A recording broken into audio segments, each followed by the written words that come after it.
Well, hello there, and welcome to another edition of Paul de Guzman Presents Art. So, we are in the downtown east side area of Vancouver. Just do a little pan, and I just want to mention something before we go into the gallery because there is some really sensitive material with this video that kind of depicts certain, I guess, subcultures in the gay world that people might not be ready for. So be warned, this is about contemporary art. So it's about creativity and it's about a person's right to express themselves through painting and art. So I just wanted to mention that. Also, I want to take a moment to acknowledge that we are on the unceded territories of the Musqueam, Squamish, and Tsleil-Waututh nations, also known as the city of Vancouver. I am situating us just right in front of what is now called Blah, the Benjamin Lumb Art House.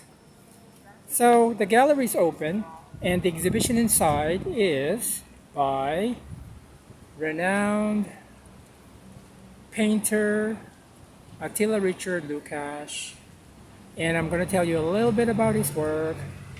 But I just want to mention that we are at 114 West Hastings Street. And I'm going to have copies of the press release in the description area. And I don't know if I mentioned that this show is on for another couple of weeks. It ends on the 27th of October. And the nature of the gallery, the Benjamin Lumb Gallery, is such that it is a nomadic gallery. So it's going to be in this location for we don't know how long. So I thought I'd just go and document the work that's inside. So in usual Paul de Guzman Presents fashion, we're going to go inside, go through the red gates, and proceed with having a look at the show. So we're just going to do a bit of a pan of the show.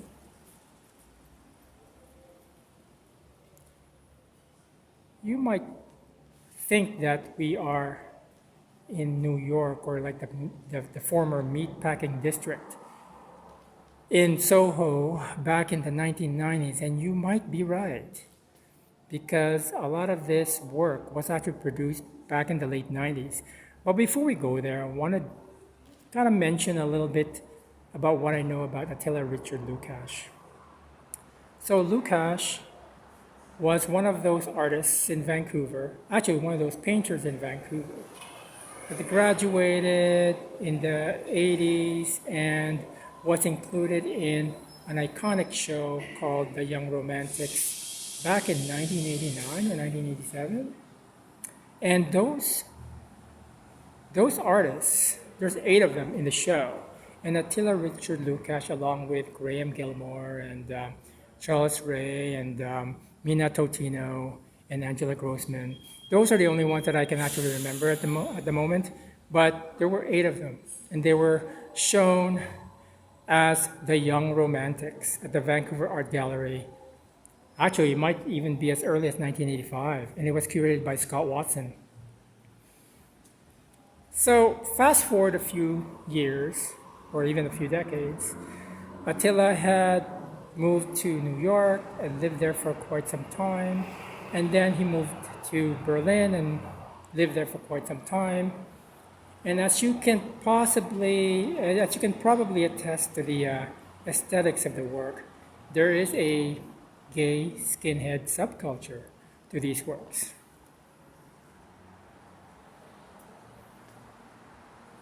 The one thing that you'll also notice about the works is the abundance of text. That's the first thing that I actually noticed when I saw these paintings. There's a lot of text. And the reason for that is because we're going to go to a display area right there. And the title of the show is called Pony Boi. And back in the late 90s, the artist had shown or made a zine called Pony Boi, which is what that is. So viewer discretion, I'm just gonna pan through it. There might be some objectionable images here. It's not objectionable to me, but but maybe to some of our audiences. And this pretty much is the, I guess, the genesis of all of the text works in the show. We're going to go and concentrate on some of the text works that I've been reading because it's a lot of text to read, and you can actually spend a lot of time in this show just having a look at all of the text, just reading them, such as "I'm addicted to drum and I'm a slave to his dark beat, dark beat, dark beat." I mean, as a painter, as a figurative painter, Attila is really quite accomplished. And this is one monumental work. Apparently, they had to build a wall just to accommodate this work because in its raw state, it's pretty much, the building pretty much has brick walls like this. And so in order to actually show the monumental work really well, they had to sort of create this humongous wall so that they can hang this piece. So we're just going to go pan slowly. I'm just going to walk very, very slowly.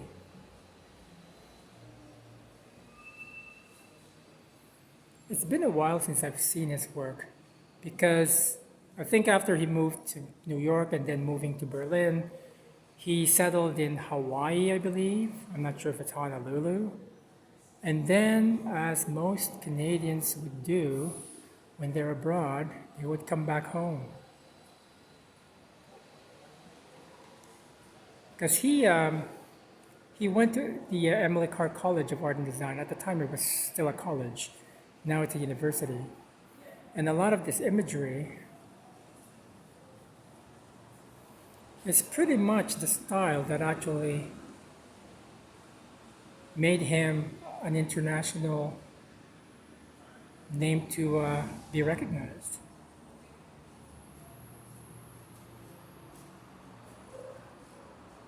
I really enjoy the entire play of the text and the paint. And there's a certain visceral quality to a lot of the paintings.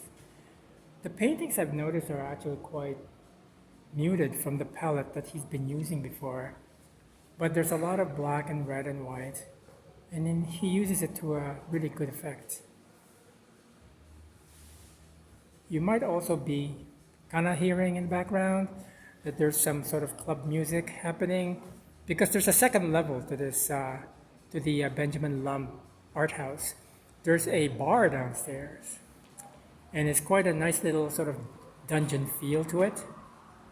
Now these works I have never seen, and I really quite like the visceral quality that these works are kind of giving me right now, the vibe. And then there's this really large text piece. I'm going to go focus on this text piece so that you can read it at your leisure at home. You can pause this video if you want.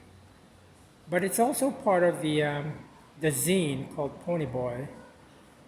And I didn't have a chance to actually read all of it. I read half of it. And then we're just going to go to this other wall because this wall is also kind of interesting because these are more contemporary works. I think these are done in the last couple of years.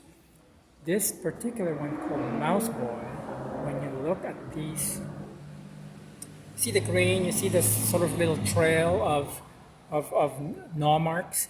They're actually made by a mouse. And that's why it's called Mouse Boy, because this one was actually made by a mouse who's trying to sort of like eat the paper or eat the ink.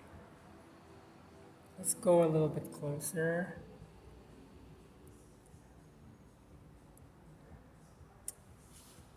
And this other piece called Mouse Girl, you're gonna notice that there's these colored little sort of, I don't know, fennel-like things attached to the canvas, where apparently what the artist did was to actually leave some oil paints on the floor And the mice ate it and pooped it out. And that's what it is. This is mouse poop. You've seen it first. And then there's this other piece in plexiglass, which to me is kind of like a glory hole. And if you don't know what that is, I'm not going to explain it to you. So like I said, this show is a special show because it's very seldom that you see an artist of this caliber in terms of the painting, in terms of the artist not showing very much in Vancouver or elsewhere anyways. So I'm really happy to see this show because it kind of reminds us of a certain time when Vancouver was about expression, Vancouver was about painting, Vancouver was about the visceral qualities of life. And perhaps it is a bit nostalgic, but it is part of my history as well. And it's part of a lot of people's histories. And so what I'm going to do is I'm going to go and see my favorite part. Which is my favorite part? I think I'm going to go over here. I'll focus on these.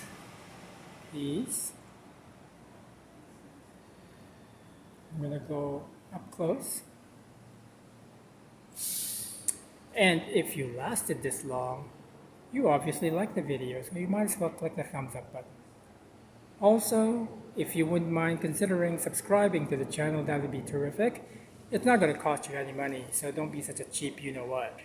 And on that note, thank you so much for your engagement. Thank you for being here with me, experiencing this show. Attila Richard Lukacs at Benjamin Lumb Art House, 114 West Hastings Street. I will have all that information in the description area, and I will leave it at that. Thank you, and I am out of here. Bye.